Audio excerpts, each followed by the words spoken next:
Alhamdulillah, wassalatu wassalamu ala sayyidina Muhammad Rasulillah wa ala alihi wa sahbihi wa mawala wa la hawla wa la quwwata illa billah.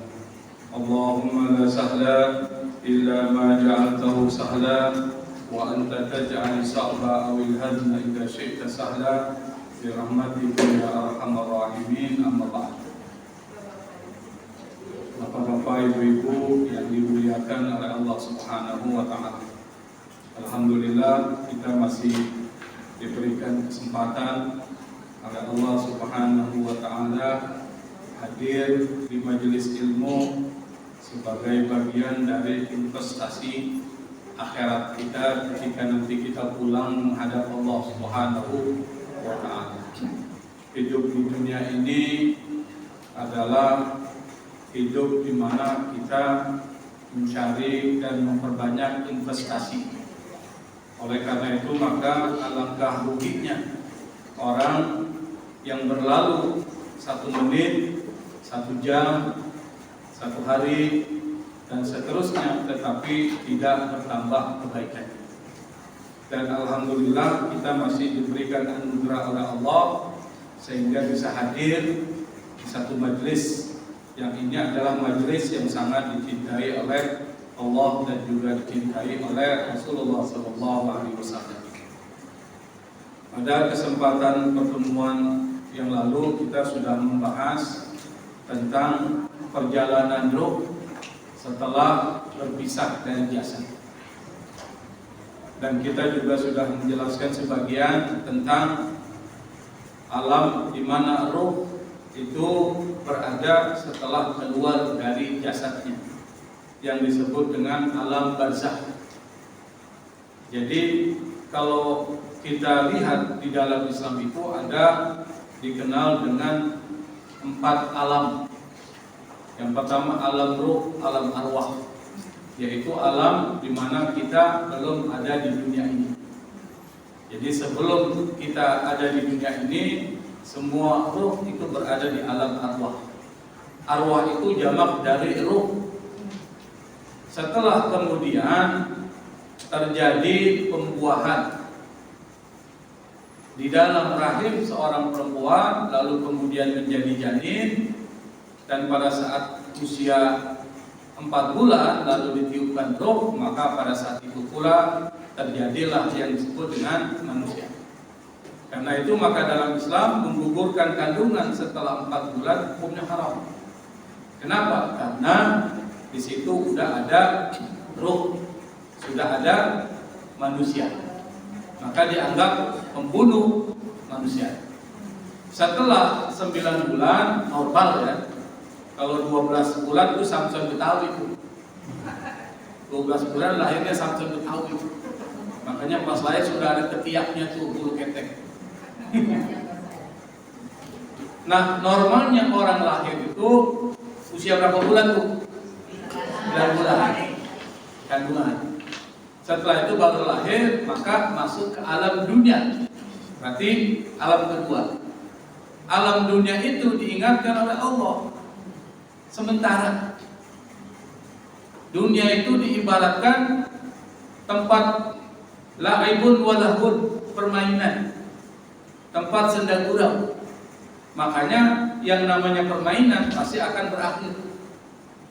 Ada orang main bola terus-menerus main bola, ada akhirnya. Nah setelah akhir permainan itu Anda akan masuk fase berikutnya. Makanya di dunia ini Allah ingatkan Anda selama di dunia Anda nggak lama. Ada yang 60 tahun umurnya, ada yang 70 tahun, paling lama 100 tahun. Itu pun jarang. Paling lama. Mungkin yang sudah duduk nggak bisa duduk, yang duduk di kursi mungkin 70 tahunan, 60 sampai 70 tahunan. Artinya apa? Nggak lama. Umur kita nggak lama. Karena nggak lama, maka jangan sampai umur kita berlalu tanpa ada kebaikan. Satu tuh pesannya. Innamal hayatud dunya la'ibu wa lahu. Sesungguhnya kehidupan dunia ini adalah permainan. maka disebut dengan dunia. Dunia ini diambil dari bahasa Arab, dari kata dana. Bukan ya dana, itu bukan. Itu ibu-ibu lagi nyari proposal itu, dana ini. Dana itu artinya dekat. Yang kedua, dana itu rendah. Maka kehidupan dunia itu kehidupan yang dekat sebentar. Yang kedua, rendah. Jangan sampai yang rendah ini kita beli dengan yang mahal. Maksudnya apa? Dunia ini jangan Anda beli dengan mengorbankan iman. Kan banyak orang yang keluar dari Islam karena menjual agamanya untuk beli dunianya. Itu orang bodoh. Masa yang murah dibeli dengan harga yang mahal. Misalnya ibu beli sepeda yang rusak dengan harganya mobil Alphard, bodoh nggak? Bodoh nggak? Bodoh. Yang mahal untuk membeli yang murah. Akhirat ini mahal, dunia itu murah. Jangan jual akhiratmu demi dunia. Nah, itu alam dunia. Karena terbatas, pasti akan mati orang. Ketika dia mati, maka masuk ke alam ketiga. Alam apa itu? Alam kubur atau alam barzakh. Apa itu barzakh? Kita sudah jelaskan pada pertemuan yang lalu. Yang disebut barzakh itu artinya dinding pemisah. Dinding pemisah. Di dalam bahasa Arab itu digunakan beberapa kosakata untuk menjelaskan dinding pemisah. Terima kasih. Yang pertama menggunakan kata hijab. Hijab itu dinding pemisah. Tapi kalau hijab, artinya yang di dalam nggak bisa dilihat keluar, yang di luar nggak bisa lihat ke dalam, itu hijab. Seperti yang di belakang. Kalau ini masih kelihatan, ini nih, ini hijab nih dinding. Bisa nggak saya lihat keluar? Yang di luar sana bisa nggak lihat ke dalam? Namanya hijab. Yang kedua satir. Satir, seperti belakang tuh satir. Itu ada satir tuh. Ibu lihat pada hijab? Satir. Yang satir itu artinya itu bisa terlihat kalau dibuka. Satir. Yang ketiga barzakh. Kalau barzakh yang dari dalam bisa lihat keluar, yang di luar bisa lihat ke dalam. Ada enggak? Ada enggak yang seperti itu jendela? Ada. Nah seperti itu tuh. Ada jendela yang dari luar nggak, yang dari dalam nggak keluar, yang dari luar nggak bisa lihat ke dalam. Sehingga ada orang yang ngaca itu dari luar, yang di dalam lihatin aja. Ada kan? Setelah ketahuan bahwa dia ngaca, dia malu sendiri. Kenapa? Dia pikir nggak ada orang, padahal orang bisa lihat dari dalam keluar. Itu namanya barzakh. Makanya di dalam Islam dicirikan yang disebut dengan barzakh adalah orang yang sudah meninggal. Yang sudah meninggal pun, meninggal ini bukan selesai hidupnya, cuma berpindah. Berpindah kemana? Ke alam lain, namanya alam barzakh atau alam kubur. Karena dia berpindah, berarti dia gak mati, ruhnya tetap hidup. Karena ruhnya tetap hidup, maka hidup di alam lain. Maka muncullah tuh film dunia lain, alam gaib dan sebagainya. Untuk menjelaskan ada dunia selain alam dunia, ada alam lain selain alam dunia. Di mana alam itu yang ada di sana bisa melihat kita, kita nggak bisa lihat dia. Itu namanya alam barzakh. Bisa dipahami? Bisa ya? Nanti ada alam akhirat terakhir. Insya Allah kita akan jelaskan nanti pada pertemuan yang lain.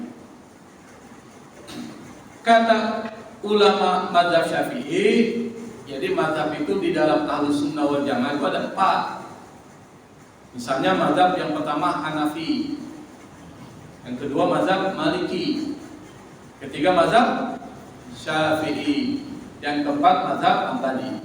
Kita harus paham tuh, umat Islam harus paham supaya enggak saling menyalahkan. Sebagai contoh misalnya bahwa di antara 4 ulama mazhab ini meskipun ada hubungan murid dan guru. Saya beri contoh mazhab Hanafi itu punya murid namanya Muhammad Hasan Asy-Syaibani. Muhammad Hasan Asy-Syaibani itu gurunya Imam Syafi'i. Waktu Imam Syafi'i pergi ke Irak belajar dengan Muhammad Hasan Asy-Syaibani. Imam Malik tinggal di Madinah, nggak pernah kemana-mana. Punya mazhab Maliki. Muridnya Imam Syafi'i.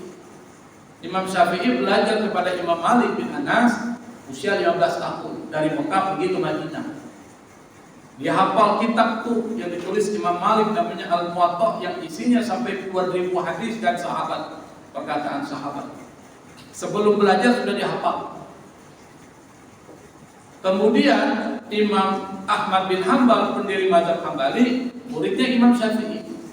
Berarti antara keempat imam mazhab ini punya hubungan relasi guru dan murid. Tetapi mereka berbeda pendapat. Kenapa? Wajar. Perbedaan itu wajar. Yang tidak wajar saling menyalahkan perbedaan. Itu enggak wajar. Kecuali yang berbeda itu memang jelas-jelas bertentangan dengan syariat. Misalnya apa? Mengatakan Tuhan itu lebih dari satu, itu bertentangan dengan syariat. Itu salah. Atau mengatakan ada nabi setelah Nabi Muhammad, keliru. Maka kalau ada orang yang mengatakan demikian dalam Islam, murtad dia, keluar dari Islam. Nah, ini mazhab Syafi'i, ulama Syafi'i. Ulama Syafi'i itu mengatakan orang yang sudah meninggal dunia, orang tua kita yang sudah meninggal dunia, Bu, itu dapat mendengar tangisan keluarganya dan mengetahui perbuatan yang mereka lakukan. Dia bisa lihat. Makanya ada syariat ziarah kubur. Cukuplah baca di rumah juga cukup. Beda, Bu. Kalau cukup, mana yang lebih afdal? Sholat di rumah atau sholat di Masjidil Haram? Gimana?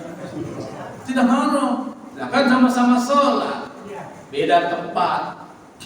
Sama, mana yang lebih bagus? Mendoakan pada saat ziarah kubur atau di rumah? Sama. Kalau Anda ziarah kubur, orang tua Anda yang meninggal senang. Kenapa dia senang? Diziarahi sama anaknya. Berarti dia ada dong, ada dia, cuma di alam lain. Buktinya apa? Dia bisa mendengar tangisan keluarganya, dia bisa mendengar dan melihat perbuatan kerabatnya di dunia. Kalau seandainya orang yang meninggal di alam kuburnya tidak mendengar, ngapain kita ke kuburan ngucapin salam? Ibu kalau ziarah kubur ngucapin salam nggak? Assalamualaikum ya ahlal kubur. Ya kan? Semoga kesejahteraan buat kalian wahai penghuni kubur. Buat apa salam itu diucapin kalau yang ada sudah mati, dalam arti terlepas hidupnya. Di situ masih ada kehidupan. Namanya kehidupan di alam barzakh. Mereka jawab nggak? Jawab nggak? Dijawab. Dengar nggak yang ucapin salam jawaban mereka? Bayangkan kalau Anda dengar ziarah kubur, Assalamualaikum, semua penghuni kubur ada 10.000, Waalaikumsalam, ibu kabur. Nggak jadi ziarah kubur. Tapi Allah takdirkan kita nggak bisa mendengar apa yang terjadi di alam kubur, siksa kubur kita nggak dengar. Kalau kita dengar siksa kubur, kita nggak bisa tidur. Yang bisa mendengar siapa? Yang bisa mendengar itu binatang-binatang semua ciptaan Allah kecuali 2, jin dan manusia. Itu nggak bisa dengar. Tapi semua ciptaan itu bisa dengar tuh siksa kubur, kecuali jin dan manusia, kecuali Nabi yang diberitahu oleh Allah. Makanya kan pernah kita cerita pada pertemuan yang lalu, Nabi pernah lewat 2 kuburan. Karena ingat ceritanya Bu, di dua kuburan ini Nabi bilang sama sahabat, ini penghuni kubur ini sedang disiksa di alam kubur. Kok Nabi tahu? Nabi dikasih tahu sama Allah. Kalau Nabi sebagai manusia, Nabi nggak tahu. Tapi karena dikasih tahu oleh Allah, Nabi tahu di sini sedang disiksa. Lalu Nabi ambil pelepah kurma yang masih basah, dibagi dua, ditaruh di situ. Satu bagian ditaruh di kuburan yang satu, bagian pelepah kurma yang lain ditaruh di kuburan yang kedua. Sahabat tanya, untuk apa ya Rasul? Apa kata Nabi? Selama ini masih basah, maka ini bisa memberikan bantuan kepada orang yang sedang disiksa dalam kubur, diringankan. Berarti ada konsep peringanan siksa kubur. Tuh, peringanan. Buat siapa? Buat orang beriman yang masih hidupnya banyak buat maksiat tapi belum tobat, sudah meninggal. Siksa dalam kubur. Kalau kita kirimin doa, itu bisa meringankan mereka. Makanya tidak heran kalau dalam tradisi masyarakat Indonesia itu ada yang tahlilan tuh, kirimin doa. Untuk apa? Meringankan siksa kubur. Karena orang yang meninggal mukmin masih ada dosanya, itu dibersihkan di siksa kubur sampai batas tertentu. Jadi enggak selamanya. Nah, apa dasarnya bahwa orang yang sudah meninggal dunia itu tahu apa yang dilakukan oleh orang yang masih hidup? Dalilnya adalah hadis. Jadi apa yang disampaikan para ulama itu bukan tanpa dasar, tapi ada dalilnya. Nah, dalilnya ini adalah hadis yang paling bawah. Siapa yang mau baca? Ada yang mau baca? Gak ada. Kalau gitu saya yang baca. Atau Bapak yang mau baca? Silakan Pak Najib. An Anis bin Malik. Bukan Anis Baswedan. Anas. Budul Ustaz. Hah? An Anas bin Malik radhiyallahu an qala Nabi sallallahu alaihi wasallam inna a'malakum tu'radu ala Aqaribikum ala aqaribikum wa asya irikum minal amwat fa in kana khairan istab syaru bih. Terus wa in kana ghayra dzalika qalu Allahumma la tumithum hatta tahdiyahum. kama hadaitana. Oke, jadi kita baca ini nyari barokahnya ya dari hadis Rasulullah. Meskipun membacanya nggak pahala, tapi nyari keberkahan. Ada hadis diriwayatkan oleh Anas bin Malik. Anas bin Malik ini adalah staf khusus Rasulullah. Beliau yang selalu membantu kehidupan Rasulullah. Makanya karena dekat dengan Rasul, banyak meriwayatkan hadis dari Rasulullah. Bahkan beliau ini termasuk salah seorang dari 7 perawi hadis yang terbanyak meriwayatkan hadis. Namanya Anas bin Malik, bukan Anis bin Malik. Kalau Anas bin Malik nanti ada Baswedannya lagi. Nabi berkata, apa perkataan Nabi? Inna a'malakum, sesungguhnya amal perbuatan kalian yang masih hidup, tu'radu, diperlihatkan kepada siapa? Ala aqaribikum, kepada kerabat-kerabat kalian, wa asyairikum, kepada keluarga-keluarga kalian, minal amwal, dari orang yang sudah meninggal. Berarti amal kalian ini diperlihatkan kepada yang sudah meninggal. Siapa? Keluarga kita. Orang tua kita yang sudah meninggal, kasih lihat tuh, nih amalan-amalan keluargamu, anakmu nih begini nih, yang dilakukan oleh yang masih hidup.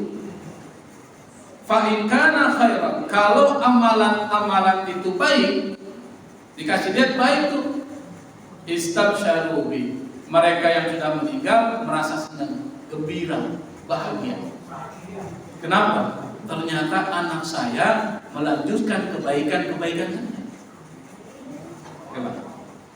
Makanya jangan sampai kita meninggal kalau anak kita belum baik. Buat dia jadi orang baik. Jangan anak disuruh mencuri, disuruh berbohong. Ada tukang kredit datang ke rumah, ibunya bilang orang, nah, bilang nanti ibu gak ada di rumah, udah dari bohong. Jadi jangan. Wa in kana ghairu dzalik, kalau seandainya amalannya itu enggak baik, selain kebaikan enggak baik maksudnya, kalau mereka yang sudah meninggal dunia itu pun minta sama Allah, doa sama Allah. Apa kata mereka? Allahumma la tumidhum, ya Allah jangan matikan mereka. Hatta tahdiyahum, sampai kau berikan petunjuk kepada mereka. Kama hadaitana, sebagaimana kau berikan petunjuk kepada kami. Artinya apa?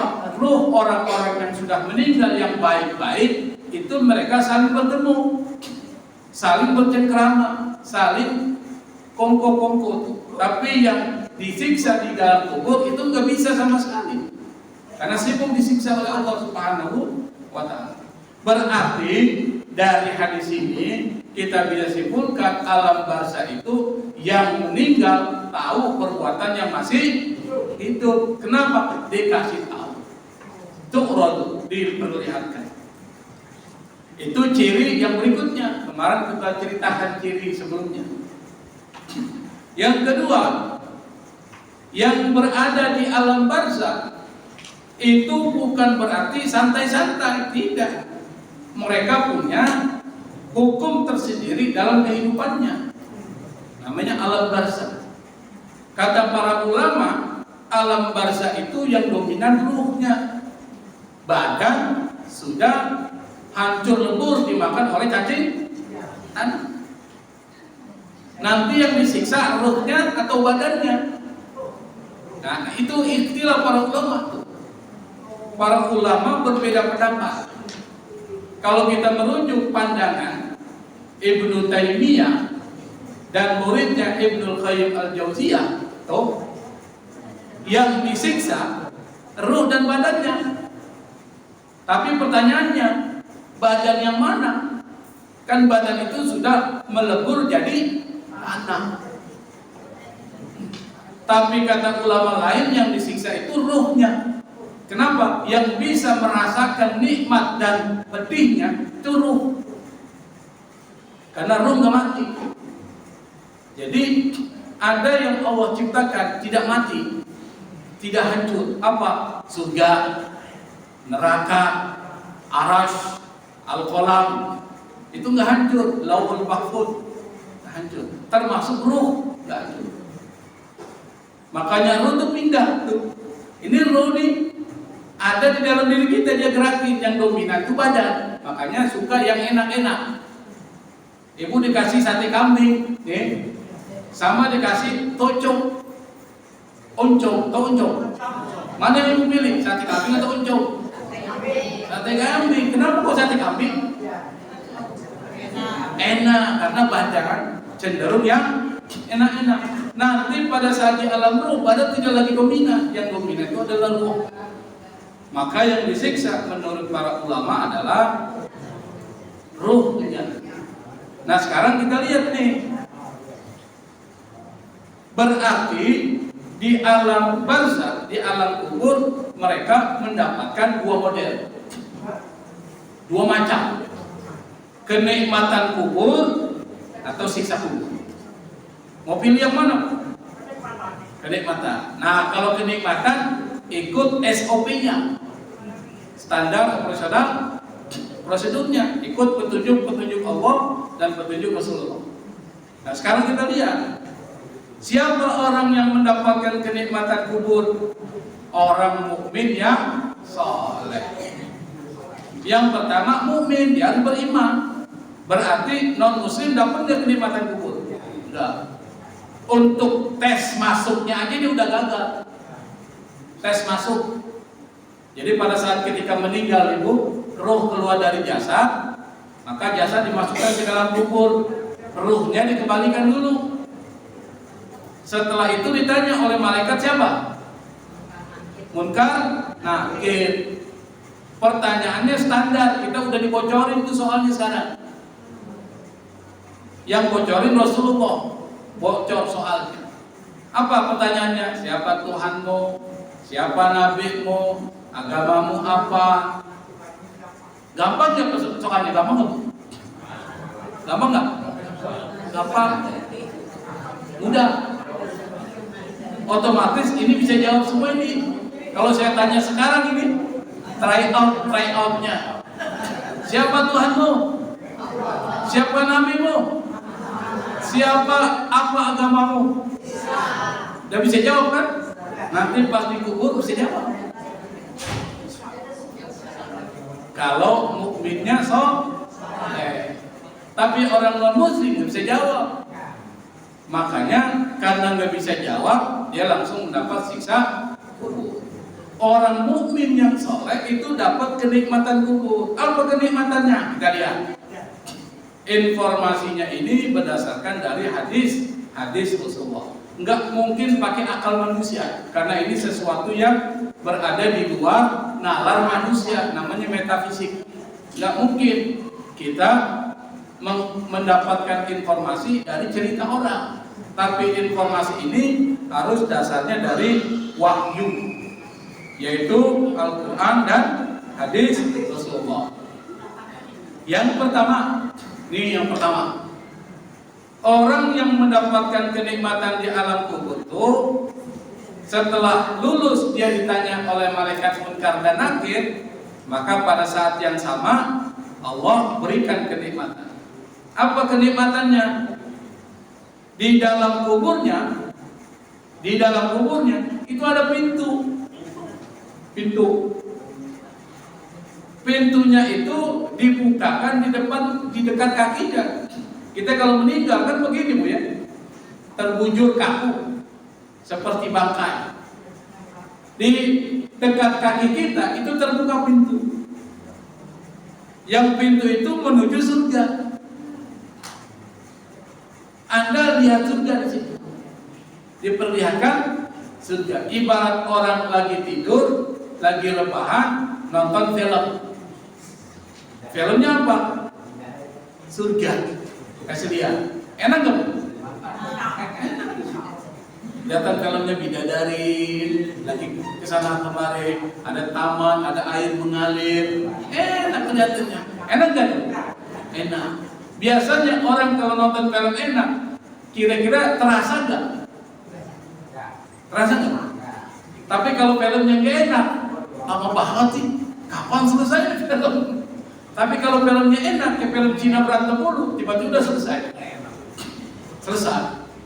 Sama, saking keenakan tiba-tiba sudah seakan-akan hari kiamat berlalu cepat. Seperti itu. Diperlihatkan kuburannya itu dilapangkan sejauh 70 hasta. Satu hasta itu berapa sentimeter? Berapa? Ini satu hasta nih ya. Nih. Berapa puluh sentimeter nih? 70 ya. 70 cm dikali 70. Berapa tuh? Berapa? 4.900 cm. Berapa meter? Hampir 5 meter. Yang ukuran dulu kecil kelihatannya lebar. Ingat, dunianya bukan dunia seperti sekarang, tapi dunia di alam barzakh kelihatan lebar. Berarti nyaman. Saya berikan contoh, ibu tinggal di kamar, ukurannya 2x1, enak gak sih? Tinggal di kamar nih, dapat kos-kosan yang super murah, 2x1, 2 panjang, 1 satu lebar. Gitu. Enak nggak tinggal? Kayaknya pengap banget nih keluar dunia. Gimana dikubur? Tapi kalau kita tinggal di kamar, ukurannya 5 meter, 5 meter, enak nggak? Luas. Enak. Kasur kita ini sebagainya itu tata dengan baik. Tapi kalau 1 kali 2 nggak bisa datang. Nah seperti itu. Ada kenyamanan di alam kuburnya. Kedua, tempat surganya kelihatannya. Dia cuma nunggu waktu hari akhirat aja. Dilihatin aja tuh. Seperti kita udah beli rumah nih. Rumah di komplek, rumahnya indah. Rumahnya indah. Tapi belum pegang kunci. Kita lewatin aja tuh mundar mandir ngeliatin rumah kan. Belum dibuka rumahnya nih. Perasaannya enak ya masuk rumah. Enak. Seperti itu, tempatnya di surga itu terlihat olehnya. Sama juga pada saat orang sedang mengalami sakaratul maut dikasih dia tuh. Ini orang lagi sakaratul maut nih, kalau orang mukmin yang amalnya sholat diperlihatkan tempatnya di surga. Ini tempat lu nih, dikasih dia. Senang dia, tersenyum dia. Sehingga banyak orang meninggal dalam keadaan tersenyum. Kenapa? Karena dia diperlihatkan. Tapi ada orang yang diperlihatkan tempatnya di neraka, gelisah. Maka banyak orang yang meninggal gelisah. Kenapa? Jangan sampai cepat-cepat dia mati. Bahkan pada saat jenazahnya mau diantar ke kuburan, dia bilang jangan, perlambat. Kenapa? Dia takut akan menghadapi sesuatu yang lebih besar dari apa yang dia lihat. Bahkan kita pernah cerita, Bu. Mudah-mudahan masih ingat, tapi saya ingatkan kembali karena penting. Ada seorang sahabat Nabi namanya Sya'ban. Dikit lagi bulan Sya'ban nih. Dia namanya Sya'ban. Sahabat Nabi ini orangnya luar biasa. Selalu sholat bersama Nabi di Masjid Nabawi. Setiap saat. Sampai Nabi kenal tuh orang ini. Satu ketika Nabi lagi sholat subuh, Nabi bilang sama Bilal, tahan dulu. Sya'ban belum datang. Tahan dulu komatnya. Ditunggu beberapa menit, belum juga nongol. Sementara matahari dikit lagi mau terbit. Akhirnya Bilal disuruh adzan, suruh qomat, baru kemudian terjadi sholat subuh. Setelah sholat subuh, Nabi tanya sama sahabat, Sya'ban kemana? Kok nggak kelihatan batang hidungnya? Tak satu pun sahabat yang tahu. Akhirnya pergilah Nabi dan para sahabat ke rumah Sya'ban. Karena ada yang tahu di mana rumahnya, pergi dia. Sampai di sana ada istrinya. Dia tanya, ada Sya'ban. Pada saat ditanya Sya'ban oleh Rasulullah, istrinya menangis. Sya'ban baru saja meninggal ya Rasulullah. Jadi Sya'ban kapan dia dikuburkan? Sebelum sholat subuh dia sudah dikuburkan. Akhirnya Nabi merasa sedih juga. Tapi setelah itu istrinya bilang, ya Rasul, saya ini heran. Sebelum meninggal Sya'ban ucapin 3 hal. Apa ucapan Sya'ban itu? Kata istrinya, Sya'ban mengucapkan, kenapa tidak jauh? Kenapa tidak yang baru? Kenapa tidak semuanya? 3. Saya bingung. Sya'ban ngomong apa? Rasulullah jelasin. Tentu Rasulullah dikasih tahu sama Allah. Kata Rasul, Sya'ban itu pada saat bilang kenapa tidak jauh, karena dia telah diperlihatkan betapa besarnya pahala dari perjalanan dia dari rumahnya ke masjid untuk sholat, diperlihatkan. Akhirnya Sya'ban bilang, kenapa enggak jauh aja tuh masjid dari rumah saya? Atau kenapa rumah saya tidak jauh dari masjid? Ini ibu tinggalnya di mana nih? Di Tomang, berapa meter?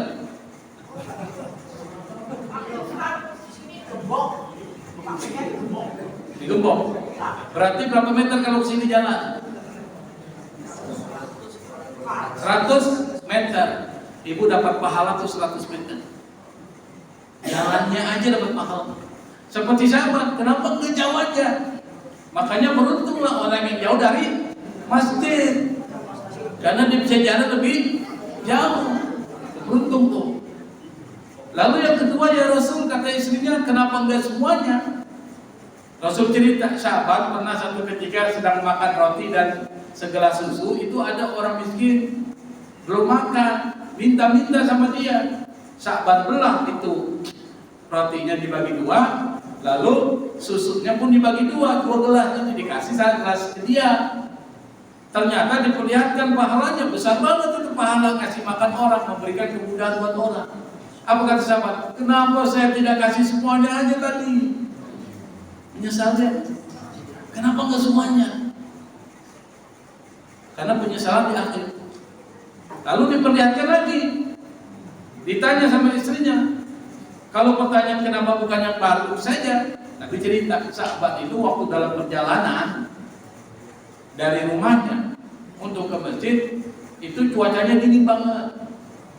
Akhirnya sahabat pakai baju yang baru di yang pertama, baju yang kurang bagus di kedua, supaya kalau ada debu tidak kena baju barunya. Jadi kasih baju yang lama. Pada saat dalam perjalanan, kata Rasulullah, ada orang miskin gak pakai pakaian, sahabat kasihan, dikasihlah pakaian yang pertama itu dikasih ke dia, yang ada di luar tuh kasih. Berarti yang baru dipakai kan? Diperlihatkan ini pahalanya besar banget. Menyesal sahabat, kenapa saya kasih yang baru aja ke dia, bukan yang lama.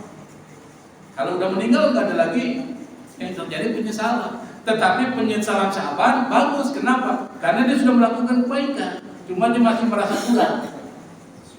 Tuh. Disitulah kita bisa ambil kesimpulan, orang yang sedang sakaratul maut la yuqbadu ruhuhu hatta yubashshar. Tidak diangkat ruhnya sampai diberitahukan kabar gembira itu. Makanya Bu, mumpung masih hidup kita nggak tahu kapan umur kita. Apakah besok? Yang pasti jangan usahanya duluan, jamaahnya dulu lah. Kalau usahanya dulu yang ngajar siapa tapi? Jamaah duluan lah. Dibikin arisan zaman duluan ini. Nah itu pasti kita akan datang. Makanya mumpung masih hidup perbanyak kebaikan. Perbanyak kebaikan. Sekecil apapun kebaikan itu lakukan. Misalnya ada orang nggak ada berasnya, kasih beras. Nggak usah berpikir ganti ya, kasih. Kalau perlu tambah lauknya, tempe satu supaya kasih lagi minyak gorengnya. Akhirnya kan dia bisa makan, senang gitu. Itu amalan yang bisa membawa ke surga. Yang ketiga, kata Nabi, amalan-amalan kita yang baik, kalau kita orang mukmin yang soleh, pada saat meninggal itu akan diubah jadi seorang manusia, laki-laki yang wajahnya tampan, pakaiannya bagus, wangi. Itu yang kita inginkan. Wajah tampan, pakaian bagus, necis, baunya wangi. Tapi kebalikannya, orangnya serem, pakaiannya berantakan, baunya bau amis. Ibu nyaman gak dengan dia? Nyaman gak? Kalau ada di samping kita, wajahnya serem, hidungnya ada di sini, telinganya ada di sini misalnya, ketukar, baunya bau tukang las. Tahu tukang las? Itu bau besi itu gak enak. Ditambah lagi dengan bau gosok. Terus pakaiannya compang-camping, serem. Kira-kira ibu kalau ada orang duduk dengan ibu bergeser gak? Bergeser. Kenapa? Gak enak, gak nyaman. Orang yang amalnya buruk, keburukan itu jadi temannya seperti itu. Tapi kalau orang yang amalnya baik, itu amalannya akan nemenin dia saat di kuburan. Makanya ditanya, siapa anda? Aku adalah amalan kebaikan yang kau lakukan di dunia. Senang dia, kenapa? Karena ditemani oleh orang yang cakep, baunya wangi, pakaiannya bagus, enak. Secara manusiawi kita suka sama yang begitu. Secara manusiawi kita nggak suka kalau ada orang nemenin kita serem, pakaiannya compang-camping, baunya juga nggak enak. Bau ketek di mana-mana. Setengah mati kita. Kita bilang begini gak enak, tersinggung. Akhirnya kita mikir. Tinggal ibu pilih, ibu mau kenikmatan kubur atau siksa kubur? Itu pilihan Anda.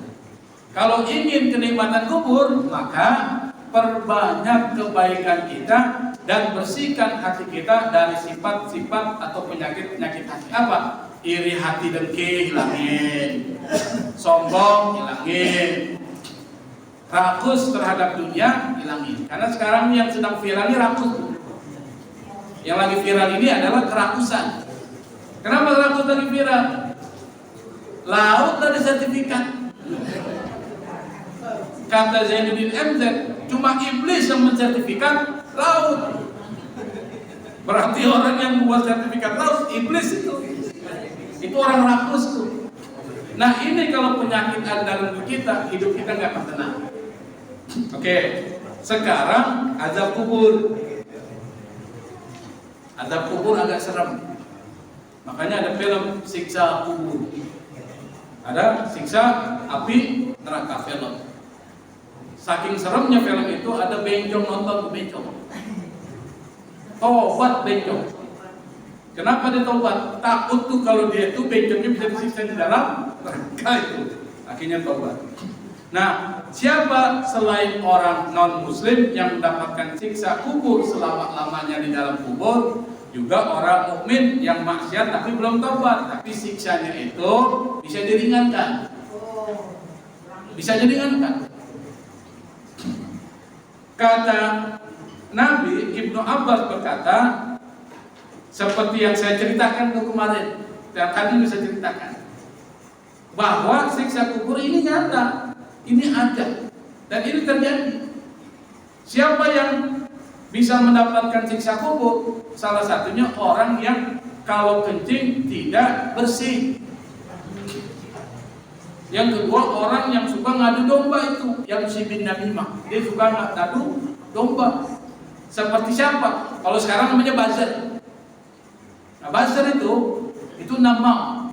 Siapa namam itu? Orang yang suka mengadu domba orang lain, memfitnah orang lain, itu namanya namimah, namam. Yamsi bin namimah. Kalau dia mati, dia akan disiksa dalam kuburnya. Makanya ada amalan-amalan yang bisa menyebabkan siksa kubur. Nah, apa macam siksa kubur? Satu, saya sudah jelaskan tadi, orang yang disiksa di dalam kuburnya diperlihatkan pemandangan neraka. Jadi di kuburnya dikasih lihat, ini loh tempatmu di neraka. Ibu nonton kebakaran di Los Angeles? Nonton? Di HP? Nggak punya TV ya? Bagaimana kita lihat pemandangan kebakaran di Los Angeles? Serem nggak? Kalau dalam mimpi kita diperlihatkan kebakaran terus menerus tuh, api menyala membakar sana sini dalam tidur. Kira-kira tidur kita nyaman nggak? Kita mau cepat bangun atau terus tidur? Cepat bangun tuh. Karena kalau kita tidur terus, yang diperlihatkan api neraka terus, api terus nggak nyaman. Sama tuh, orang yang ada dalam kuburnya, salah satu siksa kuburnya adalah secara psikologis dia sudah diteror tuh. Diteror, tahu diteror? Diteror itu ditakut-takutin tuh. Ditakutin dengan apa? Siksa kubur, siksa neraka, api neraka membakar, diperlihatkan pemandangannya. Jadi bahasanya itu ada thrillernya, tahu thriller? Bukan thriller apa? Trailer, cuplikan dikasih lihat, ini serem. Akhirnya terjadi apa? Itu sesuatu yang tidak enak. Cara psikologis orang yang ada dalam kuburnya, karena dia hidup ruhnya, maka dia sudah merasakan tidak nyaman. Tidak nyaman, itu siksa. Dia kaya nih, apa aja dia punya, tapi nggak nyaman hidupnya, gelisah. Enak nggak? Lebih enak kita makan nasi kalau dibutuhin ada, apa tempe digoreng, diorek, kan enak tuh. Nggak kepikiran ini dari uang halal, enak kita makan. Tapi dia makan ayam enak, tapi uangnya hasil korupsi, hasil manipulasi, zalimin orang, itu enak. Itu nggak nyaman. Nah, Di dalam hadis Nabi Muhammad sallallahu alaihi wasallam itu ada hadis muttafaqun alaih. Di bawahnya ada muttafaq alaih.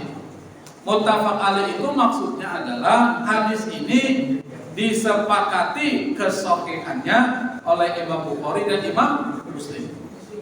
Siapa Imam Bukhari? Imam Bukhari ini adalah pengumpul hadis yang sahih. Kumpulan hadisnya namanya Sahih Bukhari. Imam Muslim adalah ulama pengumpul hadis yang sahih. Nama kitabnya Sahih Muslim. Kalau hadis ini disepakati oleh Bukhari Muslim, berarti hadis ini tingkat sahihnya tinggi banget. Apa? Ini hadisnya. Saya nggak belum buat bahasa Arabnya, tapi saya terjemahkan. Apa kata Nabi? Sesungguhnya apabila salah seorang di antara kalian mati, maka akan ditampakkan kepadanya bakal tempat tinggalnya waktu pagi dan sore. Berarti setiap hari kita lihat pagi dan sore. Bila dia termasuk calon penghuni surga, maka ditampakkan kepadanya surga. Tapi kalau seandainya dia penghuni neraka, maka diperlihatkan neraka. Allah berkata kepada dia, ini calon atau bakal tempat tinggalmu, tinggal Allah bangkitkan engkau pada hari kiamat. Berarti secara psikologis dia udah diteror, dia kembali ke neraka. Secara psikologis dia udah ketakutan, itu siksa. Itu maksudnya. Sama Anda udah diberitahu mau di penjara, diberitahu nih saya akan penjara kau itu, tinggal tunggu suratnya. Gelisah nggak tuh sampai tunggu surat? Gelisah. Sampai surat datang, sampai dipanggil oleh polisi masuk penjara, gelisah nggak? Gelisah. Kenapa? Sudah diperlihatkan tempatnya di penjara, gelisah. Secara psikologis. Makanya banyak orang tuh waktu korupsi dia enak-enak, pas kemudian ketahuan korupsi di pengadilan nangis dia, istrinya nangis, suaminya mau dipenjara, istrinya terlibat. Misalnya, pas di pengadilan itu sudah ditentukan hukuman sekian, belum di penjara itu baru dikasih hukuman 20 tahun. Gelisah nggak? Cara psikologis, padahal belum di penjara, tapi sudah merasa gelisah, sedih. Sama itu, orang yang di alam kuburnya diperlihatkan neraka, maka dia udah dikasih teror untuk Allah, teror tuh. Ini Anda terbanyak neraka, nanti Anda akan dibakar kosong. Sudah kepikiran tuh. Belum hari kebangkitan, dia udah kepikiran terus menerus. Itulah siksaan yang pedih di dalam kubur. Artinya apa? Disiksa secara psikologis, belum fisiknya. Kedua, informasi dari Nabi, hadis muttafaq alaih. Hadis ini disepakati Imam Bukhari dan Imam Muslim. Orang yang mendapatkan siksa kubur, salah satu bentuk siksanya adalah dia dipukul dari palu, martil, apalagi palu, martil, apalagi? Hah? Bukan pedang, palu, martil, godam tuh film tuh godam, palu godam. Apa informasinya dari Nabi? Nabi mengatakan, adapun orang kafir, orang yang nggak percaya sama Allah, dan orang munafik, orang yang mengucapin percaya, hatinya nggak munafik. Dia bilang iman kepada Nabi, tapi hatinya nggak percaya. Itu namanya munafik. Maka kedua malaikat tersebut bertanya kepada dia, apa jawabmu tentang Rasulullah?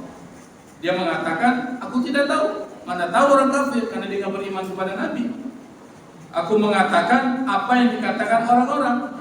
Maka kedua malaikat itu mengatakan, malaikat munkar dan nakir, engkau tidak tahu, engkau tidak membaca. Kemudian setelah itu karena dia tidak tahu jawabannya, maka dia dipukul dengan palu terbuat dari besi tepat di wajah. Jadi palu ini dikemplang tuh ke kepala orang itu.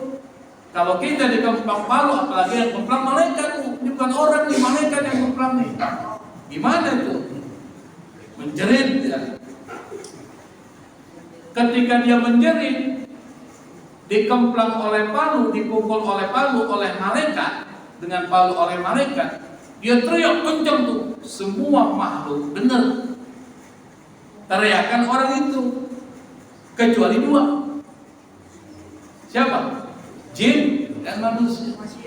Makanya azab kubur itu terdengar oleh binatang-binatang yang ada di bumi, kecuali jin dan manusia.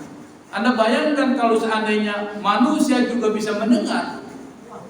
Ini masjid, di bawahnya ada kuburan enggak? Ada enggak? Bisa jadi ada.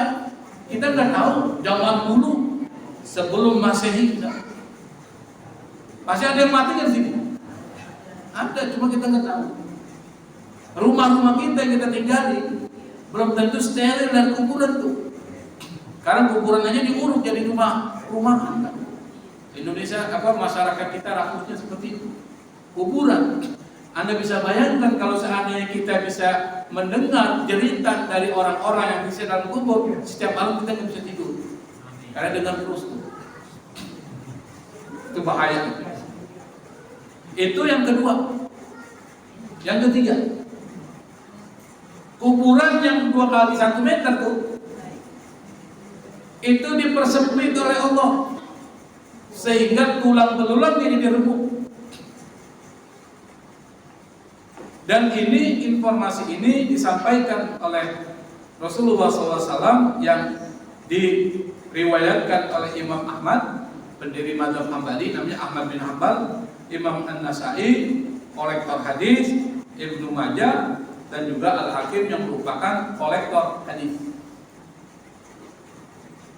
Di dalam hadis tersebut disebutkan kubur seorang yang durhaka kepada Allah itu tidak hanya menyempit, yang 2 kali 1 itu kan sempit, dia menyempit, tapi bukan cuma menyempit, tapi tulang belulang orang yang ada di dalam kubur itu akan remuk dan patah, diimpit. Lalu disempitkan kuburnya sampai tulang-tulang rusuknya berimpitan, hancur. Itu sikap kubur. Makanya jangan heran kalau seandainya kubur itu setelah Anda gali beberapa lama, apa yang terjadi itu? Tulang-tulangnya berimpitan, nggak terpisah kan? Ibu pernah ngeliat nggak ada penggalian kubur? Kubur digali, ini kan jasad kita, jasad nih. Kalau digali nggak bergerak misalnya, berarti jasad kita seperti tulang belulang yang panjang aja seperti kerangka. Tapi ini enggak, tulangnya bersatu. Nggak ada enggak? Pernah? Itulah yang terjadi.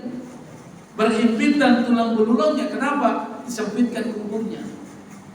Berarti kalau kita lihat banyak orang yang disiksa dalam kubur. Kalau dia orang beriman, nanti di akhirat dia bisa dapat syafaat Rasulullah. Ya enggak disiksa di neraka selamanya, tapi bisa mendapatkan syafaat Rasulullah. Tapi disiksa dulu. Tapi kalau orang yang baca Quran, dia ngamali Quran, Quran menjadi syafaat buat dia. Iqra'ul Quran, fa innahu ya'ti yaumal qiyamati syafi'an li ashabi. Baca Quran, karena Quran itu bisa memberi syafaat buat yang membaca. Bukan membaca, tapi ngamali juga.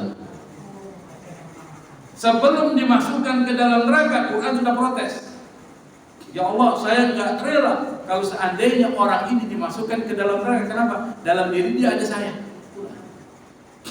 Makanya baca Quran terus-menerus, amalin. Kalau bisa hafalin tuh, karena orang yang hafal Quran itu bisa menjaga tuh hafalan. Ini yang dihafal cuma Fatihah doang. Fatihah, tambah kulhu, Al-Falaq, An-Nas, apalagi Kul ya. Apa orang hafal? Ayat kursi semua orang hafal. Jadi kalau perlu ngapalin tuh. Saya dulu menghafal Quran, tapi karena terlalu sibuk ya, saya mengajar di kampus, lama-lama capek, jadi mengulang-ulang itu susah. Akhirnya banyak yang hilang. Dulu saya hampir hafal 25 juz, Tapi karena tadi tidak ada takrib, maka kalau orang menghafal Quran memang bagus dia lebih banyak di rumah. Aktivitasnya kalau bisa punya kontrakan 30 pintu. Baru dia ngapalnya. Kenapa? Nggak perlu nyari duit kan? Kalau kita nyari duit pulang pagi jam 5:30. Pulang jam 5. Pas sudah pulang capek nggak? Capek, akhirnya tiduran lah. Nggak punya waktu untuk mengulang.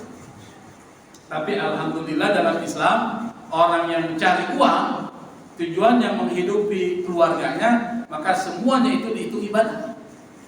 Kalau dia sore hari istirahat dalam keadaan lelah mencari uang, kata Nabi, amsa maghfurallah. Dia berada di waktu sore dalam istirahatnya diampuni oleh Allah Subhanahu wa taala.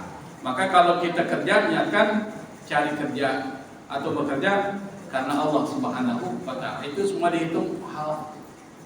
Dan yang berikutnya terakhir, masih ada lagi. Yang berikutnya adalah yang saya sudah jelaskan, orang yang mukmin tapi amalannya buruk, belum tobat, sudah meninggal, maka siksa kubur yang ketiga bentuknya adalah amalan-amalan buruknya itu dijadikan sebagai orang yang buruk kemudian menemani dia, seperti yang saya sudah jelaskan tadi. Kata Nabi, Nabi jelaskan, yang hadis ini diriwayatkan oleh Imam Ahmad dan An-Nasai, Ibnu Majah, Al-Hakim, dari 4 kolektor hadis menjelaskan dalam kitab hadisnya. Rasulullah menceritakan tentang kondisi seorang yang kafir di alam kubur. Ini orang kafir, orang yang beriman kepada Allah dan kepada Rasulullah. Datanglah, kata Nabi, kepada orang itu siapa? Seorang yang wajahnya itu jelek banget tuh. Kita aja nggak enak melihat, nggak merasa nyaman dengan dia. Pakaiannya juga jelek, compang camping, nggak enak dilihat. Yang ketiga, baunya busuk banget. Apa yang paling busuk kita cium itu lebih busuk lagi dari dia. Dia berkata, amalan itu berkata kepada siapa? Kepada orang kafir yang sudah mati itu. Dia bilang apa? Gembiralah engkau dengan perkara yang akan menyiksamu. Ini adalah hari yang dahulu engkau dijanjikan dengannya di dunia. Maksudnya apa? Orang-orang yang beramal buruk akan mendapatkan bayarannya. Wa may ya'mal su'an yujza bihi. Barang siapa yang melakukan keburukan dia akan dibalas. Di dalam surat Al-Zilzal itu ada, wa may ya'mal misqala dzarratin syarran yara. Barang siapa yang melakukan perbuatan buruk sekecil atau nuklir, ya dia akan lihat nanti dan dia akan dapatkan balasannya. Maka sekecil apapun perbuatan buruk yang kita lakukan pasti akan dibalas oleh Allah. Lalu orang yang sudah meninggal ini, ketika dia lihat orang yang jelek tadi, yang baunya busuk, pakaiannya compang camping, ngomong seperti itu, ditanya, man anta, siapa engkau? Wajahmu itu datang dengan sangat buruk. Apa kata dia? Aku ini amalanmu yang buruk pada saat kau di dunia. Maka dia, orang yang mendapat azab kubur, berkata, ya Allah, jangan engkau datangkan hari kiamat, karena dia tahu kesudahannya adalah neraka. Dia doa sama Allah, jangan sampai terjadi hari kiamat. Kenapa? Karena dia tahu kalau sudah hari kiamat, maka balasannya lebih besar dan lebih menyedihkan daripada yang ada di alam kuburnya. Maka kata Nabi, kuburan itu adalah awwalu manazilil akhirat. Yang pertama kali tempat yang kita datangkan di akhirat, kubur. Anda akan masuk ke alam akhirat kalau Anda masuk ke alam kubur. Dan yang berikutnya adalah, masih ada yang terakhir. Yang terakhir, kita kalau tidur kan pasti ada alasnya, Bu ya. Tempat tidurnya ada nggak? Ada. Di sini ada nggak tidur di atas cuma ubin doang? Pasti ada tikernya, pasti ada alatnya, pasti ada karpetnya, ada tempat tidurnya. Tempat tidurnya juga ada spraynya, ada begitu. Semakin kaya kita, semakin bagus tempat tidur kita. Kira-kira kalau tempat tidur itu ada kutu busuknya, nyaman nggak? Kita tidur digigit terus, nyaman nggak? Atau tempat tidurnya itu kasar. Kalau kita tidur seperti ada duri-duri yang nusuk-nusuk, ada nggak? Enak nggak? Nggak enak. Nah, orang yang ada dalam kuburnya, bagi orang-orang yang dapat siksa kubur, kata Nabi, itu nanti diberikan alas terbuat dari api neraka. Jangankan kita pakai alas tempat tidur yang agak panas saja, kita udah nggak nyaman tidur. Tidak nyaman. Ini alas dibuat dari neraka. Yang panasnya neraka itu, dibayangkan panasnya neraka. 1/10 dari panasnya api neraka itu sekarang digunakan di dunia. Yang ibu gunakan buat masak, yang ibu gunakan buat membakar dan sebagainya, itu baru 1/10 dari 10 kelipatan 10 api neraka. Ini baru 1/10. Yang sekarang membakar Los Angeles, membakar Glodok tuh, itu baru 1/10 dari api neraka itu. Bayangkan kalau seandainya 10 kelipatan dari api itu dibuat darinya alas buat orang-orang yang berada di alam kuburnya, orang-orang kafir, dijadikan alas. Kira-kira tersiksa nggak? Tersiksa nggak? Tersiksa. Makanya di dalam hadis yang diriwayatkan oleh Imam Ahmad, An-Nasai, Ibnu Majah dan Al-Hakim, ini rata-rata dia yang meriwayatkan hadis qudsi. Allah berfirman kepada para malaikat di alam kubur, gelarkanlah untuknya alas tidur dan buat dari api neraka. Tersiksa. Karena itu maka kalau kita sudah tahu bagaimana siksa kuburan seperti itu, jangan sampai kita terkena siksa kubur. Lalu caranya gimana? Caranya adalah kita harus mendapatkan kenikmatan kubur, yaitu banyak melakukan kebaikan pada saat ketika hidup di dunia, baik dengan hubungan dengan Allah ataupun hubungan dengan manusia. Dan yang kedua, hati kita dibersihkan dari penyakit-penyakit hati, karena yang membuat orang tergelincir dalam kehidupan ini itu penyakit hati. Amradul qulub. Apa? Pertama syirik, menyekutukan Allah. Yang kedua sombong, iri hati dan dengki. Kemudian rakus, pelit, semuanya itu kita hilangin. Kalau itu hilang, meskipun kita cuma melakukan yang wajib-wajib, tapi hati kita bagus, Allah akan masukkan kita ke dalam surga. Tetapi yang wajib belum cukup, kita harus tambah juga dengan yang sunnah. Misalnya apa? Sholat wajib 5 waktu belum cukup buat kita untuk bisa investasi akhirat. Tambah yang sunnah. Misalnya apa? Qobliyah, ba'diyah. Tambah lagi kurang. Sholat duha, kalau sholat tahajud, sholat taubat. Nanti kalau bulan Ramadan, tarawih, sholat witir, ditambah lagi dengan sholat sunnah, raih. Puasa Ramadan belum cukup buat kita, harus tambah dengan puasa yang sunnah. Senin Kamis, Ayyamul Bid, atau puasa Nabi Daud, puasa di bulan Sya'ban misalnya. Ini nanti kalau mau 1 bulan, Syawal nggak ada, nanti Sitan bin Syawal, bukan di awal ya, 6 hari setelah Syawal, dari tanggal 2, jangan tanggal 1. Kalau tanggal 1 haram, puasa di bulan Syawal tanggal 1 haram, tanggal 2 dan seterusnya boleh. 6 hari di bulan Syawal. Ketiga, banyak berzikir, salawat. Kalau lagi bengong, zikir. Kalau ada waktu lebih luas lagi, baca Quran. Itu namanya investasi akhirat. Banyakin sedekah sama orang. Kalau kita nggak mampu yang besar dalam bentuk wakaf, sedekah kecil. Tapi yang bagus adalah wakaf. Karena wakaf itu sedekahnya orang cerdas, karena pahalanya terus-menerus mengalir sampai hari kiamat. Itu wakaf. Masjid, misalnya ada pembangunan, membutuhkan bantuan semen, kita kasih 10 sak semen. Itu semen bercampur dengan pasir, lalu kemudian jadi bangunan. Bangunan itu kalau ditempati oleh orang, sholat, mengaji dan sebagainya, dia dapat pahala. Kita yang ngasih wakaf pun dapat pahala dari semua orang yang sholat di situ, mengaji di situ. Termasuk jangan juga lupakan hadir di majelis ilmu Bu, meskipun ibu tidur tuh yang di belakang sebagai tidur saya lihat. Langsung bangun.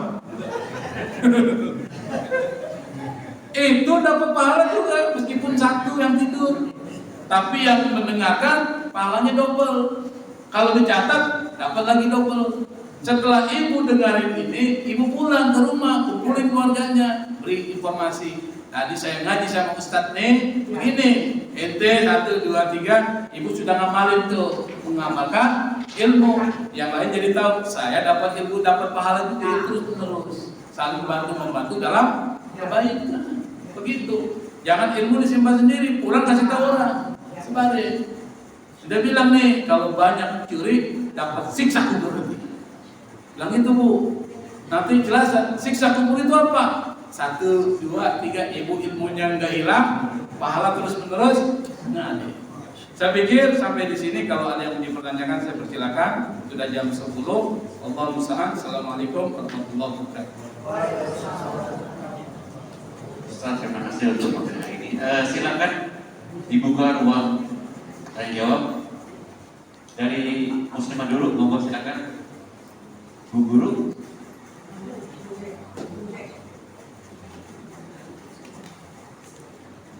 Terima kasih. Assalamualaikum warahmatullahi wabarakatuh.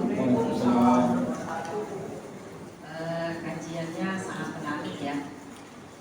Ada tadi kalimat yang mengatakan bahwa di awal-awal tadi pertama saya datang itu Pak Ustaz menyebutkan bahwa nanti ketika di dalam kubur ruh kita yang akan mendapatkan siksa. Itu ya Pak. Nah ini saya pernah juga belajar gitu ya, ada guru yang mengatakan bahwa kalau kita pikir gitu ya, itu kan ruh kita nanti yang berurusan dengan malaikat dan Allah gitu kan. Nah dia mengirim kita ke ini Pak, bagaimana supaya jasad kita ini sebaiknya dibakar, gitu kan? Nah, menurut apakah ada di antara para ulama yang mempunyai pendapat seperti itu? Gitu? Apakah ada di antara ulama-ulama zaman dahulu yang mungkin ada yang beranggapan ada himbauan supaya sebaiknya dibakar jasad kita, karena kan yang berhubungan dengan amal-amal kita itu dikubur nanti itu ruhnya bukan jasadnya. Itu aja Pak. Terima kasih. Assalamualaikum warahmatullahi wabarakatuh. Waalaikumsalam. Pertama, saya sudah jelaskan di awal, itu terjadi ikhtilaf. Ikhtilaf itu artinya perbedaan pendapat para ulama terkait dengan apakah ruhnya saja yang disiksa di dalam kubur atau ruh dan jasadnya. Pendapat pertama mengatakan ruh wal jasad. Itu Ibnu Taimiyah dan Ibnu Qayyim al-Jauziyah. Murid dan guru ini punya pendapat yang sama. Sehingga ketika orang meninggal, maka yang disiksa ruh dan jasadnya.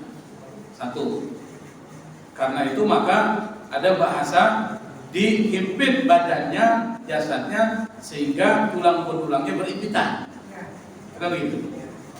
Tapi ada yang mengatakan bahwa yang disiksa itu ruhnya. Kenapa? Karena jasad itu hancur. Kalau hancur apa yang disiksa? Nanti di alam akhirat baru ruh wal jasad dikembalikan. Jasad yang di dunia dikembalikan bersama ruhnya, itu yang mendapatkan siksa neraka nanti. Lalu jasad yang mana? Jasad yang di dunia.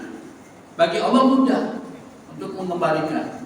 Nah, di alam kubur ada nggak pendapat yang mengatakan bahwa supaya jasadnya itu tidak disiksa, cuma ruhnya saja, maka dibakar? Para ulama tidak ada yang berpendapat seperti itu. Di dalam Islam, bahkan di tradisi para nabi-nabi dulu, karena mereka sama ini tradisi. Jadi tradisi Nabi Adam sampai Nabi Muhammad SAW, Nabi ini menyempurnakan syariat sebelumnya aja. Kalaupun ada perbedaan itu yang nggak signifikan. Contoh perbedaan. Tapi ada yang nggak berbeda. Sholat nggak berbeda. Yang berbeda misalnya hubungan muamalat, perkawinan. Nanti sempurna di zaman Nabi. Zaman Nabi Adam, perkawinan itu boleh nggak adik kakak menikah? Boleh kan? Zaman Nabi Adam boleh. Contohnya siapa? Qabil menikah dengan saudara perempuannya Habil. Habil menikah saudara perempuannya Qabil. Berarti boleh itu silang. Kenapa? Belum ada orang. Emangnya mau kawin dengan kambing? Nggak mungkin kan? Karena belum ada orang boleh. Zaman Nabi Yakub yang disebut dengan Israel, yang anak keturunannya disebut dengan Bani Israel, itu Nabi Yakub menikah dengan kakak adik sekaligus, Lea dan Rahel.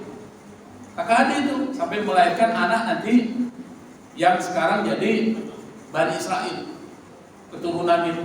Dan Bani Israel banyak. Boleh. Zaman Nabi Muhammad SAW haram. Wa an tajma'u bainal ukhtaini illa ma qad salaf. Dilarang, diharamkan menggabungkan saudara perempuan sekaligus Anda nikahi itu, kakak adik kandung dinikahi sekaligus, kecuali yang sudah berlalu Allah maafin. Berarti sekarang tidak boleh. Saya misalnya menikahi adik kakak sekaligus perempuan. Kalau boleh, kalau istri yang pertama sudah meninggal. Misalnya si A nih kakaknya dinikahi oleh si B, meninggal. Terus ada adiknya si C dinikahi oleh si B, boleh nggak? Namanya turun ranjang. Turun ranjang boleh. Tapi kalau gabungin sekaligus nggak boleh, itu syariat. Nah, syariat penguburan itu dari zaman Nabi Adam tuh. Contohnya siapa? Qabil menguburkan Habil. Apakah Habil dibakar oleh Qabil? Enggak, kuburin tuh kembali ke tanah. Maka dalam Al-Quran disebutkan, dari tanah kami ciptakan kalian, wa fiha nu'idukum maratan ukhra, dan kami kembalikan pun ke tanah. Zaman Nabi Isa dikuburin di mana? Kubur di tanah. Dikafani enggak? Dikafani. Berarti enggak ada yang dibakar. Maka syariat Rasulullah SAW menguburkan orang itu di dalam tanah. Maka muncullah fikihnya, ukurannya berapa. Jangan main kubur dengan 1,5 meter, itu nggak boleh. Ukurannya berapa. Kemudian kuburan modelnya gimana? Kan kuburan itu ada disebut dengan lahat itu yang ini kan kuburan nih dikasih sini kan? Ada yang kuburan gini tuh. Ada nggak gitu? Itu kuburan yang di bawah. Kalau tanahnya longsor begitu yang bagus. Tapi kalau tanahnya kuat, lahat, kasih masukin, kasih miring. Dan ketika memasukkan pun ada doanya dan seterusnya, itu diajarkan oleh Islam. Berarti tidak ada tuh para ulama yang mengatakan jenazah dibakar, tidak boleh, haram hukumnya. Orang sudah menderita nih, kasih menderita. Maka ngaben tuh yang ada di Bali, tradisinya orang Hindu, India, Bali dan seterusnya, itu haram hukumnya dalam Islam. Sama juga dengan mengawetkan mayat, sama haram hukumnya. Seperti di Tanah Toraja itu, atau itu kan jenazah mayat itu dihias, dikasih pengawet itu sampai berapa hari. Setelah beberapa hari baru ditaruh di gua-gua itu, kelihatan tuh tampangnya. Ibu pernah ke Toraja? Pernah. Nah, nanti suatu waktu pergi ke Toraja, lihat tuh pasang begitu kan udah jadi wisata. Haram hukumnya dalam Islam, kuburin. Jadi nggak ada dibuang ke laut abunya atau dikremasi, dibakar, nggak ada tuh. Kecuali yang memang misalnya naik pesawat, pesawatnya meledak tuh, jadilah di abu. Apakah dia di alam kubur? Di alam kubur tuh rohnya, namanya alam barzakh. Kalau tanya, dia di alam barzakh, kuburannya mana? Kubur itu maksudnya alam barzakh. Jadi bukan kuburan dalam pengertian fisik saja, tapi alamnya, alam kubur. Sama orang tenggelam, kan dia nggak dikuburin kan? Yang dimaksud dia tenggelam, dia dikuburkan di lautan dengan sendirinya. Kemudian berpisah jasad dengan ruh, karena dia mati. Ruhnya ada di mana? Di mana? Alam barzah, bukan di alam laut. Bukan di alam laut. Dia tinggal di lautan bersama ikan-ikan, bukan. Di alam barzah, ada alam ruh, di alam barzah. Ruhnya. Karena itu maka jangan percaya ada arwah gentayangan, nggak ada itu. Nggak ada. Arwah gentayangan film siapa tuh? Kan ada tuh. Arwah gentayangan film kan. Kemudian jadi hantu, nggak ada tuh. Ibu pernah dengar Kembara Sunyi?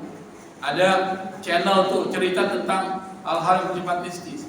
Itu jangan percaya. Kenapa? Dalam Islam tidak ada arwah gentayangan. Kalau arwahnya itu orang-orang yang jahat, dia sibuk dalam kuburnya disiksa di alam kubur. Bagi orang-orang yang baik, dia berada di tempat lain bersama dengan arwah yang lain. Enggak gentayangan, dunia udah beda. Yang sudah di alam arwah nggak mungkin berada di alam dunia. Mereka di alam arwah. Makanya orang yang tidur bermimpi ketemu dengan orang yang meninggal, itu boleh jadi ruhnya. Kenapa? Karena orang mimpi yang keluar ruhnya. Tapi kalau melihat orang sudah meninggal dan langsung jadi, itu jin yang menyerupai wajah manusia. Jangan percaya, karena jin tujuannya menyesatkan orang. Bisa dipahami Bu ya? Jadi nggak ada itu, nggak ada satupun pendapat. Silakan, yang lain. Ada yang lain silakan. Ada? Dari Bapak? Ya itu di belakang. Nggak ada ya? Oke, sebentar. Ya. Oh.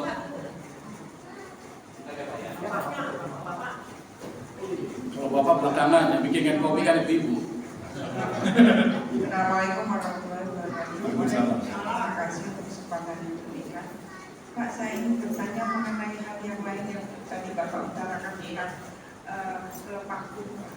pelepah yang diletakkan di atas kubur yang bisa menampilkan bagi mayat yang sekarang kan orang Indonesia pada umumnya menabung bunga di atas makam. Apakah pemaknaan bunga yang ditabung itu bisa sama dengan pemaknaan yang tadi dikatakan oleh Bapak? Terima kasih. Yang pertama, di dalam tradisi Madzhab Syafi'i ya, Madzhab Syafi'i ini dalam kitab Zubdatul Fiqh Syafi'i ada satu kitab fikih, kitab kontemporer, tapi 2022 baru, namanya Zubdatul Fiqh Syafi'i. Zubda ini kitab kontemporer yang mengambil kepada kitab-kitab klasik tapi dimudahkan karena yang nulis ulama kontemporer. Di situ disebutkan menyiramkan bunga mawar di dalam kuburan itu hukumnya sunnah. Makanya di antara masyarakat ada yang seperti itu kan? Kenapa? Karena berdasarkan fikih madzhab Syafi'i. Bagi yang berpendapat beda nggak usah nyalain, kan dia punya pandangan. Tapi apakah bisa dikiaskan dengan pelepah kurma? Pelepah kurma itu hadis jelas. Nabi menjelaskan dan itu diriwayatkan dalam kitab-kitab hadis sahih. Berarti ada tradisinya. Dalam tradisi itu disebutkan Nabi kan melewati tuh. Sini ada kan? Gimana tadi tuh? Nabi ngelewatin. Mana tadi ya? Supaya jelas. Nih. Ini apa ini? Nih, hadisnya. Bukhari sahih ya? Sahih. Ini Nabi yang mana yang pada ini ya? Betul ini. Ini jelas. Hadisnya sahih. Pelepah kurma yang masih basah. Orang itu kata Nabi akan diampuni, diringankan. Bukan diampuni, diringankan. Siksa kuburnya selama pelepah kurma itu jadi masih basah. Berarti kalau udah kering tidak. Nah kemudian ada orang mengatakan, mengkiaskan Sehingga kemudian di kuburan itu dikirami, bahkan ditanam pohon tanam. Karena pohon ini bertasbih kepada Allah. Ma min syai'in illa yusabbihu bihamdihi walakin la tafqahuna tasbihah. Kata Allah dalam Al-Qur'an surat Al-Isra, tidak ada satupun kecuali mereka ini bertasbih kepada Allah, termasuk tumbuh-tumbuhan.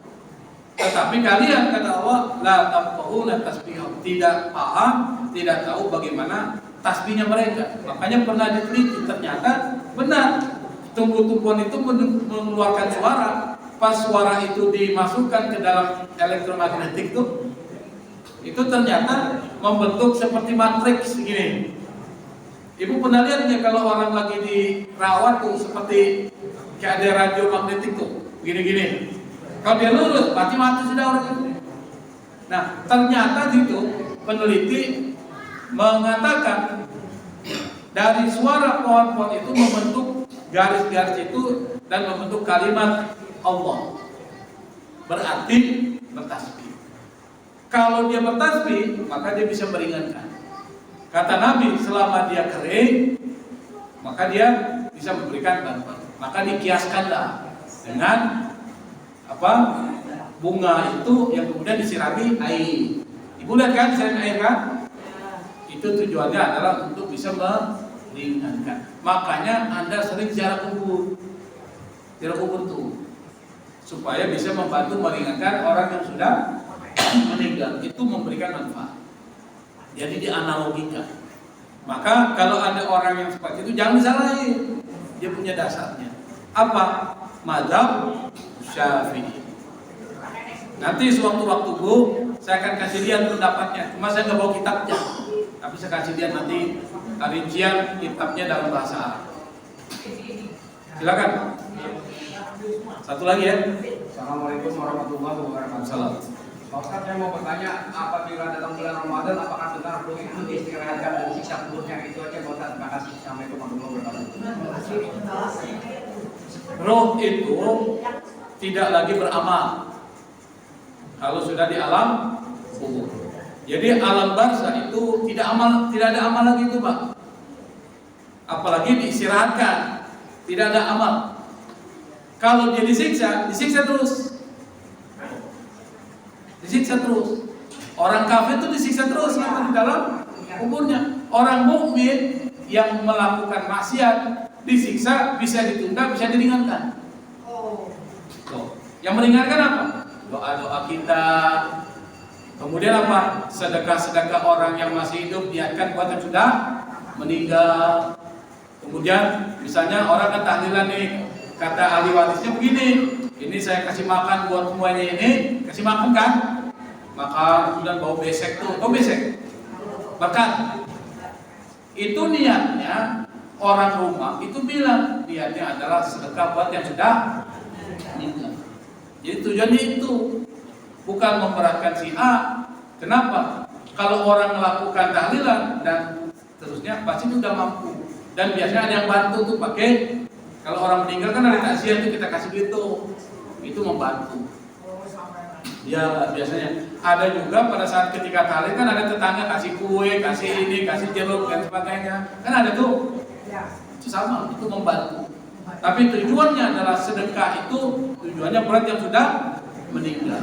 Maka roh orang kafir sibuk disiksa. Orang beriman kalau dia dapat kiriman terus, dia bisa diringankan terus tuh. Makanya beruntunglah orang yang meninggal punya anak orang baik. Dia baca Fatihah, dia baca Quran, dihadiahkan. Kita udah cerita tentang itu. Kemudian dia sedekah atas nama orang tuanya. Dia jadi orang baik, orang tuanya senang karena didengarkan, dia tahu.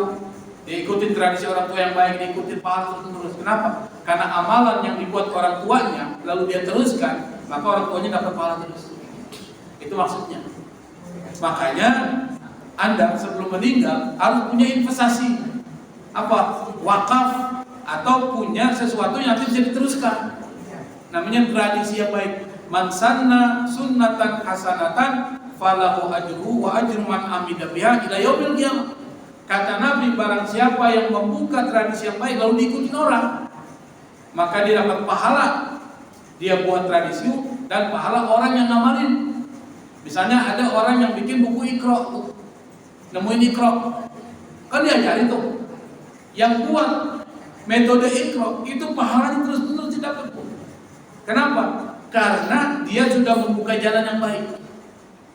Maka berpikirlah bikin sesuatu yang baik yang itu bisa diterusin, ibu dapat pahala terus. Tapi bagi kita yang pas yang bisa kita lakukan adalah kalau ada pembangunan masjid, sumbang atau wakaf, semena bisa 10 sah, kalau bisa 100 sah, kalau duitnya banyak. Kalau bisa bangun masjid sendiri, luar biasa. Itu orang cerdas. Orang cerdas itu adalah orang yang mempersiapkan dirinya sebelum mati, cerdas. Tapi orang yang santai dalam hidupnya, dia lupa kalau dia akan mati. Pas sudah mati baru dia menyesal. Kenapa saya tidak beramal? Penyesalan udah nggak penting lagi. Siapa itu sudah selesai hidupnya. Maka di alam barzah Anda nggak bisa beramal lagi, tapi Anda masih bisa mendapatkan kiriman pahala dari orang yang masih hidup. Saya pikir sudah 17 Pak ya? Boleh satu aja Ustaz. Boleh Pak. Kalau Pak Najib yang nanya boleh. Terima kasih. Ustaz, pertama, itu apakah benar jika orang yang sudah meninggal saat dimandikan dengan kehati-hatian karena katanya juga mereka masih merasakan sakit? Itu pertama. Yang kedua, kenapa jika ada jenazah dikuburkan itu mesti dibuka tali di muka dan semua itu, apakah biar mudah menjawab saat ditanya oleh malaikat? Gitu. Yang ketiga, tadi kan kalau ada orang berbuat maksiat akan disiksa kubur. Nah, jika ada yang meninggal tapi itu soleh banget, itu dia ngapain Ustaz? Terima kasih Ustaz. Oke, yang terakhir dulu ya. Kalau orang berimannya soleh, pas Munkar Nakir bertanya, dia bisa jawab, lulus dia. Maka dia hidup dalam kenikmatan, mendapatkan kenikmatan kubur. Ruhnya itu bisa bersama dengan yang lahir, tidak disiksa. Kalau orang tidak punya kesibukan, kan bisa jalan-jalan kan? Itu logikanya. Ruh yang tidak disiksa, dia bisa jalan-jalan bertemu. Makanya mereka saling bertemu. Talafatil arwah. Jadi ruh itu saling bertemu cerita. Maka kalau ada orang meninggal, orang soleh, ruhnya ketemu mereka itu diangkat ke langit. Itu baru nanya, keluarga saya gimana kabarnya? Begitu. Itu informasinya dalam kitab Mukhtasar Al-Qurtubi atau Tazkirah yang ditulis oleh Al-Qurtubi. Itu satu. Yang kedua, terkait dengan persoalan kenapa ini dibuka, apakah kalau ditutup dia bisa jawab? Itu enggak seperti itu. Kenapa? Meskipun dia matinya sudah jadi berkeping-keping, tidak dikuburkan, tetap dia bisa menjawab. Kenapa? Karena ruhnya yang ditanya apanya? Ruhnya yang ditanya. Karena ruhnya ditanya, maka enggak ada ruang yang bisa menutupi dia. Tapi adabnya di dalam Islam itu memang dibuka supaya kenapa? Ini terkait dengan persoalan adab saja. Dia dibuka, yang kemudian ini kan bisa lembut dengan anak. Makanya di dalam Islam yang bagus menguburkan tanpa peti. Kecuali kalau jasadnya itu memang jasad yang memang bermasalah ya, dalam artian itu udah karena ada persoalan apa sih jasadnya membusuk, maka perlu namanya peti. Begitu. Itu boleh, tetapi normalnya tidak pakai peti dalam Islam. Ini yang membedakan kita dengan Kristen. Kalau Kristen pakai peti, pakai dasi, semuanya ada di situ. Kita enggak, kain kafan.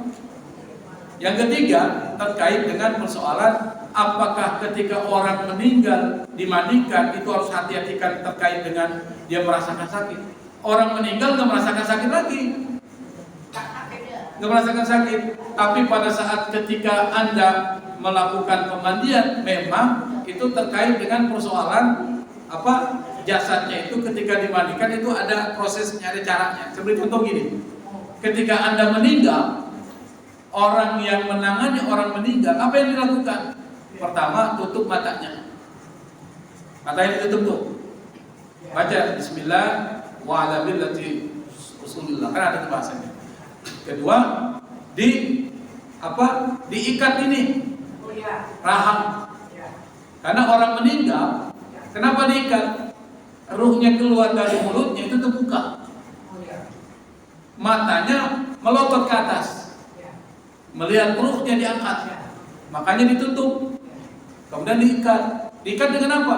Tali plastik, jangan. Tambang, jangan. Tapi dengan kain yang lebar, kok tambang sini. Emangnya nangkel ada. Tambang, apa? Kain. Kenapa? Di dalam fikih itu disebutkan li'alla yaqbaha mandaruhu, supaya mulutnya ini tertutup, supaya ngelihatnya enak. Karena kalau orang meninggal mulutnya terbuka, enak nggak dilihat? Enak. Kedua, bisa jadi mulut terbuka bisa masuk binatang ke dalam. Apa? Lalat, semut, maka ditutup. Yang berikutnya adalah dilemes-lemesin tuh badannya tuh. Dia rasa enggak? Dia nggak rasa, udah meninggal. Orang meninggal mau dibakar aja nggak terasa. Tapi adabnya, adab ini terkait manusia ini jasadnya juga mulia, maka muliakan.